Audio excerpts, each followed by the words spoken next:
அண்மை செய்தியை பார்த்துக் கொண்டிருக்கிறோம். மதுரை ஆதீனத்தின் கொலை முயற்சி புகாரில் திடீர் திருப்பமாக அவரின் கார் ஓட்டுநர் மீது வழக்கு பதிவு செய்யப்பட்டிருக்கிறது. இதுகுறித்த கூடுதல் விவரங்களோடு இணைகிறார் எமது செய்தியாளர் ஹரிராஜன். வணக்கம் ஹரிராஜன், உங்களிடம் இருக்கும் தகவல்களை சொல்லுங்கள். ஆதீனம் அவர்கள் கடந்த 2ஆம் தேதி மதுரையில் இருந்து சென்னைக்கு கார் மூலம் பயணம் செய்தார். இந்த காரானது கள்ளக்குறிச்சி மாவட்டம் உளுந்தூர்பேட்டையில் உள்ள சேலம் ரவுண்டானா பகுதியில் திரும்பும் போது கள்ளக்குறிச்சியிலிருந்து சென்னை நோக்கி சென்ற கார் ஒன்று ஆதீனம் காரின் பின்பக்கமாக மோதியது. இதில் ஆதீனம் காரின் ஓட்டுநர் அதிவேகமாகவும் அஜாக்கிரதையாகவும் காரை ஓட்டி வந்ததால் விபத்து ஏற்பட்டது. இந்த நிலையில்தான் ஆதீனம் கடந்த 3ஆம் தேதி சென்னை காட்டாங்குளத்தில் நடைபெற்ற நிகழ்ச்சி ஒன்றில் கலந்து கொண்டு பேசிய பொழுது உளுந்தூர்பேட்டையில் தன்னை கார் இயக்கி கொலை செய்ய முயன்றதாக கூறினார். இதனால் இந்த சம்பவம் பெரும் பரபரப்பை ஏற்படுத்தியதோடு இந்து அமைப்புகளிடையே பெரும் கொந்தளிப்பையும் ஏற்பட்டது.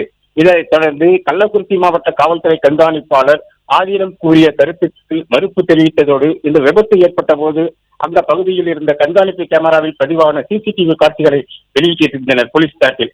அந்த காட்சி நேற்று தமிழகத்தில் பல்வேறு தொலைக்காட்சிகளில் ஒளிபரப்பானது. இதைத் தொடர்ந்து ஆதீனத்தின் கார் மீது மோதியதாக கூறப்படும் கள்ளக்குறிச்சியைச் சேர்ந்த முபாரக் அலி என்ற கார் ஓட்டுநரின் குறித்து விபத்து சம்பந்தமாக உளுந்தூர்பேட்டை போலீசார் விசாரணை செய்து வந்த நிலையில் அந்த விபத்துக்கு காரணம் ஆதீனத்தின் கார் ஓட்டுநர் தான் என்றும் அவர் அஜாக்கிரதையாகவும் அதிவேகமாகவும் காரை ஓட்டி வந்ததால் விபத்து ஏற்பட்டதால் முபாரக் அலி உளுந்தூர்பேட்டை காவல் நிலையத்தில் கொடுத்த புகாரின் பேரில் ஆதீனத்தின் கார் ஓட்டுநர் மீது 2 பிரிவுகளின் கீழ் உளுந்தூர்பேட்டை போலீசார் வழக்கு பதிவு செய்து விசாரணை நடத்தி வருகின்றனர்.